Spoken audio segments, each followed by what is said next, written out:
Վերաբերվում է մայրաթոռը ազատագրելու գործընթացին, գիտեք, շատ տարբեր մեկնաբանություններ կան դրա հետ կապված, բայց այս դեպքն էլ է նա, որ էլի նոր կտակարանի ձևակերպումը շատ պատեհ է, որ ես հաճախ եմ օգտագործում, պիտի նայեք եւ պիտի չտեսնեք, մայրաթոռի ազատագրման գործընթացը սկսել է, ընթանում է եւ անխուսափելիորեն հասնելու է տեղ։ Հոգևոր հավաքը դե ամեն կիրակի հոգևոր հավաքը հենց հոգևոր հավաք է։ Դե գիտեք, Էջմիածնի կենտրոնական հրապարակի գաղափարը դեռ ընթացքի մեջ է, կտեսնենք։ Նկատի ունեմ, գիտեք ինչ, այդ բաները, որ հայտարարվում է, ի վերջո պետքա նաև արձանագրել, որ դա նաև երկխոսություն է, չէ, հանրության հետ, եւ նաև որոշակի այդ գաղափարին հաջորդում են ուրիշ գաղափարներ, այդ գաղափարներին արձագանքելով մարդիկ ուրիշ առաջարկ են անում, այսինքն ամեն ինչ տենց կարծրացած չի եւ ինքը ճկուն process է, նկատի ունեմ այնպես չի, որ որևէ որոշմամբ հաստատել ենք, որ SS,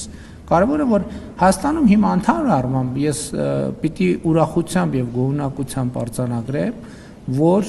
հոգևոր նորոգման գործընթաց է տեղի ունենում։ Ես ձեզ ուրիշ բան ասեմ, ես անձամբ մի քիչ այդ անձնական ընկալումը, ես ուրախ եմ առաջին հերթին նրա համար, որ իմ հոգևոր կյանքը այսօր լիարժեք վերականգնվել է, որովհետեւ ես այսօր չեմ գնում պատարակների որպես վարչապետ, որ նստում են այնտեղ փողկապներով խիստ պատվիրակություններ, ես այնտեղ գնում եմ որպես հայաստանյան առաքելական եկեղեցու շարքային հետևորդ եւ ինձ պահում եմ, կարող եմ պահել, ես այն մյուս ձևաչափերով չէի կարող այդպես պահել ինձ պատարակների ժամանակ, իսկ դրանից դուրս էլ պատարակի չէի կարող գնալ, որովհետեւ այդ ապա հոգևորականության մթնոլորտը, որ կար, որ հաստատված էր, դա շատ մեծ արգելք էր։ Հիմա այդ արգելքը հաղթահարված է, ամենամեծ խնդիրը լուծված է, որ ես այսօր որպես հայաստանյան առաքելական Սուրբ եկեղեցու շարքային հետևորդ կարող եմ լիարժեք ապրել իմ հոգևոր կյանքով եւ դա ամենակարևոր բանն է եւ ես ուզում եմ դա տեղի ունենա ընդհանուր առմամբ Հայաստանի